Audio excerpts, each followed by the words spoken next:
Real Madrid UEFA champions লিগের record 15তম শিরোপা জেতার পর এখন উৎসবের নগরী মাদ্রিদ। খেলোয়াড় থেকে শুরু করে সমর্থক সবাই মাতোয়ারা হয়েছেন তাদের ট্রফি প্যারেডে। তবে সে আনন্দে কিছুটা বিষাদ ছড়িয়েছে মিডফিল্ডার টনি ক্রুজের বিদায়।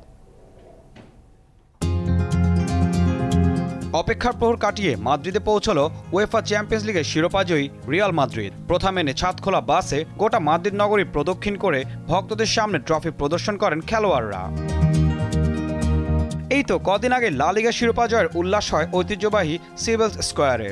এবার চ্যাম্পিয়ন্স লিগের শিরোপা উদযাপনের পালা, আর লস ব্লাঙ্কোদের বরণ করে নিতে অপেক্ষায় ছিল হাজার হাজার রিয়াল ভক্ত।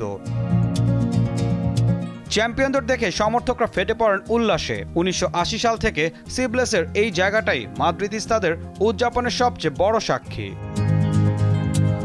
আবেগঘন পরিবেশে ভক্তদের কাছে তাদের মর্যাদাপূর্ণ ট্রফিটা তুলে ধরেন 6টি করে উয়েফা চ্যাম্পিয়ন্স লিগ জয়ী 4 খেলোয়াড় ক্রুজ, মদ্রিচ, নাচো আর কারভাহাল।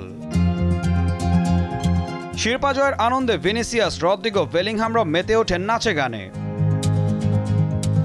ফুটবলের আঁতুড়ঘর খ্যাত ওয়েম্বলে স্টেডিয়ামে প্রথমবারের মতো ফাইনাল খেলে রিয়াল মাদ্রিদ। সেখানে বরুসিয়া ডর্টমুন্ডকে 2-0 গোলে হারিয়ে চ্যাম্পিয়ন্স লিগের রেকর্ড 15তম সোনার হরিণটি জিতে নেয় আঞ্চলিক শিষ্যরা।